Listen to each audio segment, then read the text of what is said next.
ndoda hangu kutenda kwa kare. Pane vaimbi vandakawa vachiimba kambo ikako, ndoda kutenda kwa kare nokunamata. Ini ndinotenderana navo, ndinodavo kutenda kwa kare, old time religion yevakanditangira. Pane zvavanondikomborera pazviri zvandinosvuvira kuti zviitike kwandiri. Izvi zvikaitika kwandiri, zvikaitika nokwauri, mwoyo wangu unozorora. Tikawana chikamu ichi kunyangwe chakapetwa ruviri chokutenda kwa kare. Vaimbi vokwedu vanoimba gwiyo voti, uripiko tenzi uyu mweya.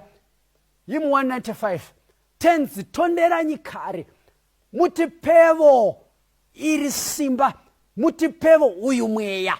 Ini ndo wandokumbira nhasi, ndo wandiri kukukumirira nhasi mudikani wakateerera, kuti patinoimba rwiyo tenzi tonderanyi kare, mutipevo simba nouyu mweya. Nhasi tinokumbira mweya wokutenda kwa kare. Muimba anoenderera mberi achibvunza oti, ko uripiko mweya tenzi wakashingisa vana Pauro? Uripiko mweya tenzi wakagara vana Moses? Uripiko mweya wakabata vakapfuura magamba? Tenderanyi kare tenzi, mutipewo mweya we-old time religion. Ndokukumbira kwangu panguva yakafanana neino. Ndanga ndichiverenga mubhuku ramadzimambo echipiri chapter 4. Pane kutenda kwandachiva, kutenda kwomukadzi wapashunemi. Hai, uyu mukadzi wandiitira zvakanaka. Pane kakutenda kandachochora paari. Pane kakutenda kandakumbira kuti Mwari vandipevo, vandiitire nhasi. Nokuti kakutenda kangandibetsera munyika yakafanana neyatiri kurarama nezvayo. Ndandichiverenga pamusoro pemukadzi uyu, history yake yokuwana mwana yakawanikwa naye mwana. Wakanga ane nguva wagara asina kana tariro yokuti ungaita mwana. Kukai munhu waMwari ndokupfuura nopo, zvakaitika.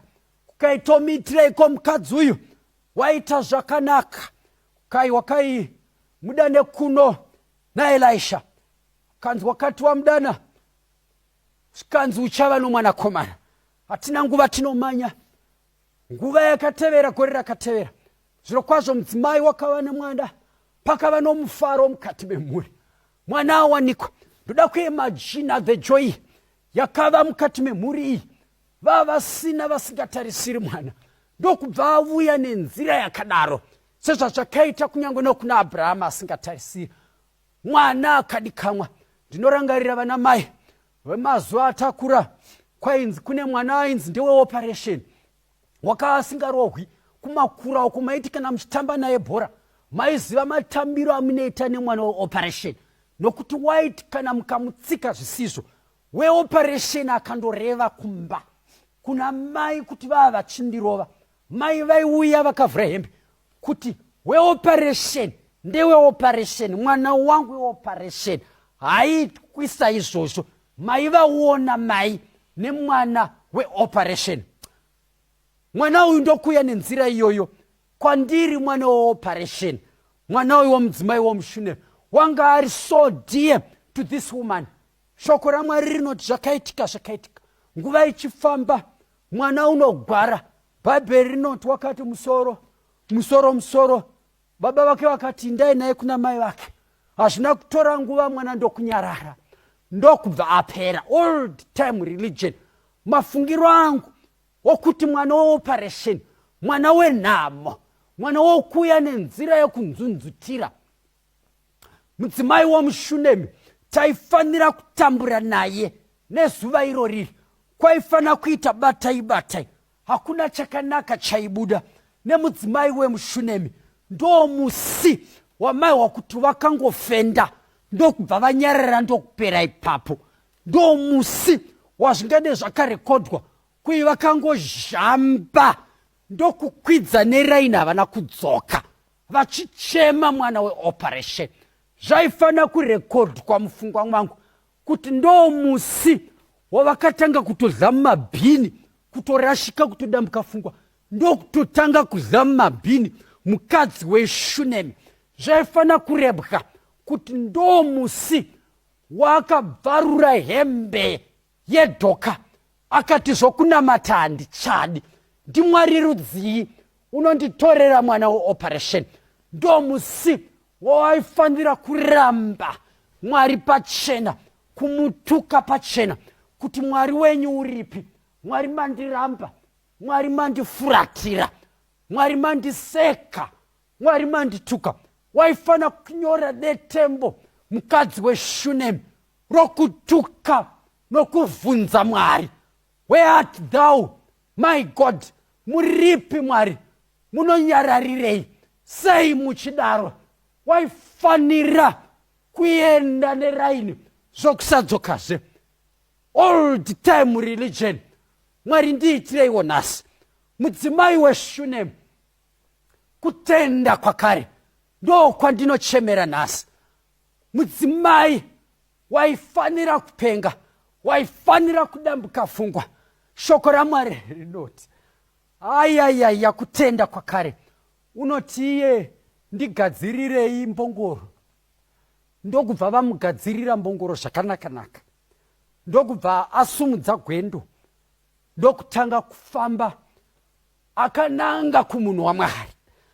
Old time religion, unoziva yomukadzi weShunemi ine kakombozha kainako in the face of trials. Munoziva diabhorosi unonzi unodzova seshumba. Vanotaura zveshumba vanoti kana mombe dziri mudanga inongodzova iri seri, haibati dziri mudanga.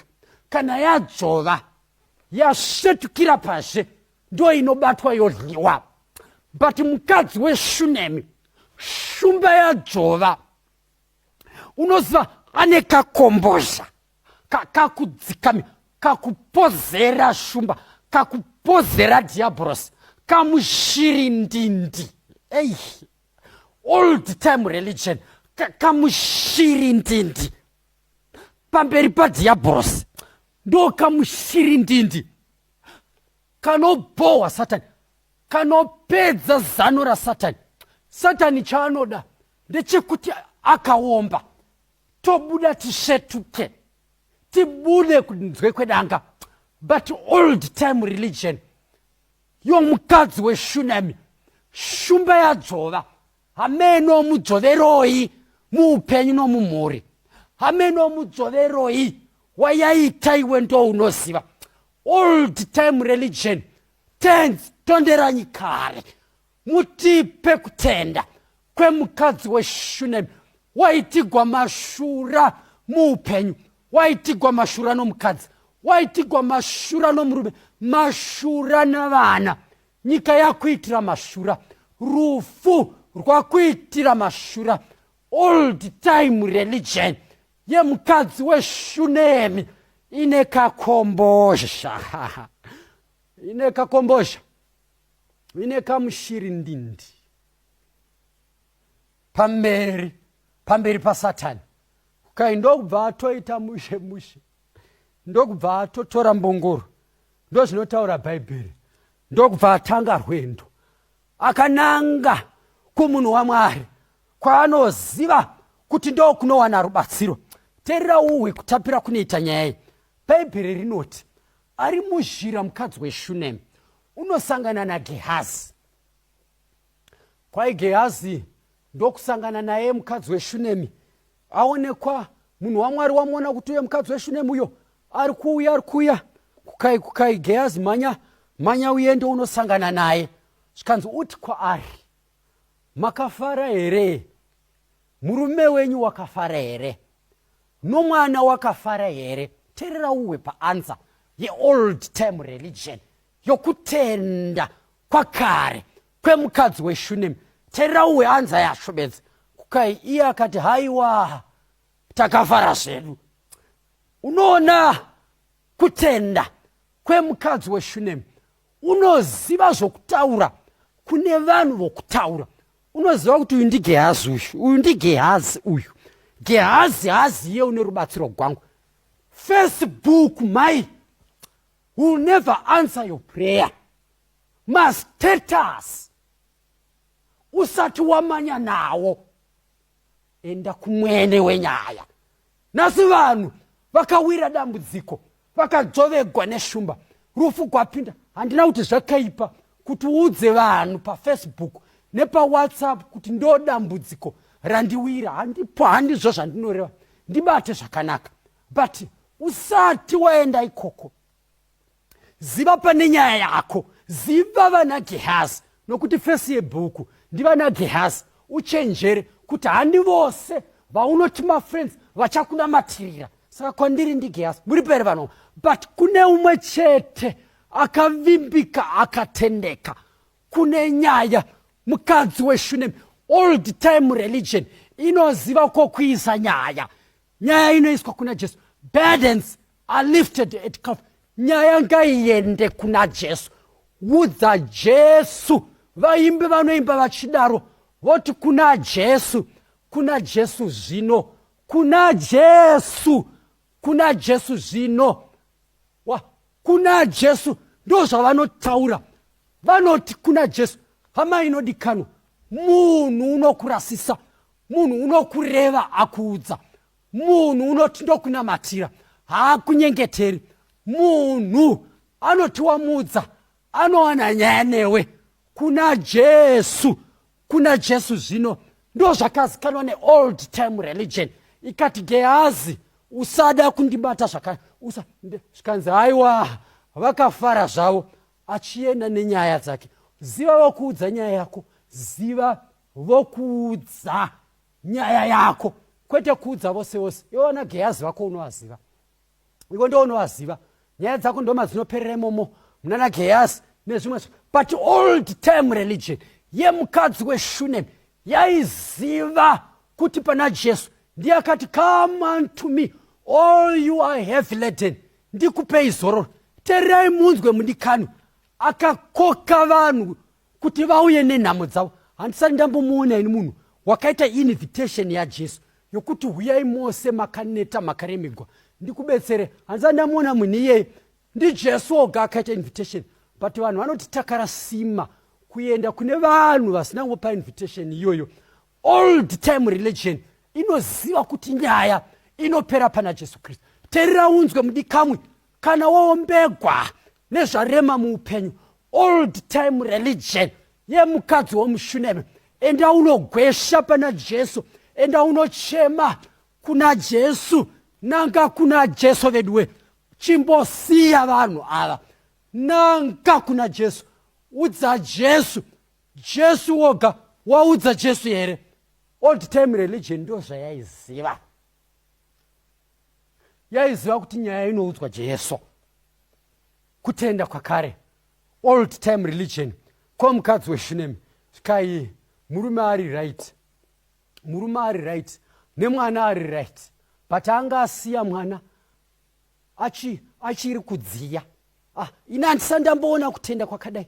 Mwana achiri kudziya, haasati apera kutonhora, but achisangana nana Gehazi anoti no, it is well, it is well with my soul. Terera unzwe mudikani, kana nyika ichikuvhunza nezvezvakunetsa muupenyu, nezvenhamo yawasangana nayo, nokuti nyika inohwaka ichauya ichivhunza, ko neimi kotakahwa kuti, kotakahwa kakuti, vaudze kuti it is well with my soul. Ndo zvakaita old time religion yemukadzi weShunami ichisangana nana Gehazi yaiti it is well, zviri right. Apedza izvozvo unozhamba pamberi paJehovha pake, achibuda weold time religion opukuta kumeso mhai. Kana mabva kuchema pamberi paMwari, munyatsopoda zvakanaka, muzora mafuta zvakanaka, moita simairi yakanaka, vanokuonai moti it is well with my Jesus. Kana zvakubatai, dzokerai mumba yemukati, muende munochema. Kana mobuda kunyika, moratidza pachena kutenda kwemukadzi weShunami, movaudza kuti it is well with my soul. Kotakanzwa kuti makarambwa nomurume, what it is well with my soul. Kotakahwa kuti mwana wakadzingwa chikoro, it is well with my soul. Kotakakuwai kuti maane chigwere, it is well with my soul. Kotakakuwai vana vapanduka, it is well with my soul. Woenda kuna Mwari kana waita shungu wonozhamba uri pana Jesu. Old time religion inekakombozha in the face of Gehazi. Inekakombozha. Old time religion inekombozha, inekudzikama, inekamushirindindi pamberi pana Gehazi. Zvikanzi zvino wakati asvika kumunhu waMwari pagomo akabata tsoka dzake. Nyaya munoiziva, zvakaitika akaitigwa nyasha. Mukadzi weShunemi, old time religion inoziva wokudza. Zvikanzi wakati asvika kumunhu waMwari, nhasi handidi kuti ndidero, ndoda kuti nditi enda kuna Jehovha, enda kuna Mwari, uende unobata tsoka dzaJehovha, ubate muchinjiko waJesu Kristu, uende nedambudziko, uende neshumba. Unoziva mukadzi uyu, old time religion, haana kusiyana negamba randofarira mukomana anonzi Job. Unoziva ndandichiverenga nyaya yaJob, nhasi yanditapirira patsva, because ukaverenga Job uyu kuti azorohwa murovego akaitwa uyu nadhiabhorosi, Jehovha vatendera. Unohwa kuti mukomana uyu wanga akarurama. Mwari vachitodada naye. Zvikanzi ndokubva ambokumbigwa zvishoma, ndokubva atendegwa Satani, ndokuenda ndokunomuedza kusvika paasvika. But yandinoda ivhesi ya9 yokuti panapa Satani unonzi wakapindura akati, ko Job unokutyai pasina here? Hamuna kuhwa zvairehwa raSatani, waireva zvikuru. Waiti Job uyu wamunoona uyu, wamunodemba, wamunodada naye uyu, muchiti wakarurama, anonzvenga zvakaipa, uye unondida. Vhesi ya9 hanzi naSatani, munoti unongokudai pasina here? Imhaka yekuti makamukomberedza noruzhowa, mukamuitira zvakanaka zvose. Hamuna kuhwa zviri kurehwa nadhiabhorosi. Zvaari kureva ndezvekuti Job uyu anoita saanokudai nokuti makamubraiba nokumubvisira nhamo nematambudziko, makamubraiba, makamupa fufuro, makamubraiba kuti aite saanokudai. Ndosekera pasasa achiti, asi bvisai henyu zvose izvi, iye uchakutukai pachena. Saka aireva kuti kana mukabvisa fufuro yenyu nebraibe, Job uchakutukai. But ndinoda old time religion yaJob haina kusiyana nomukadzi weShunemi. Zvose zvaitwa, arohwa left, right and center, warohwa shamwari dzamuti, warohwa mbongoro dzapera, warohwa vana vapera. Job otaura vhesi ya21, zvikanzi unotiye parapa old time religion kakombozha. Ndati kakombozha pamberi padhiabhorosi, kakombozha. Zvikanzi iye akati, ndakabuda mudumbu ramai vangu ndiri mushwi, haiwa ndinodzokera ndisina chiro. Jehovha wakapa, Jehovha wakatora, zita rake ngarikudzwa. Zvikanzi paizvi zvose Job haana kutadzira Mwari. Old time religion.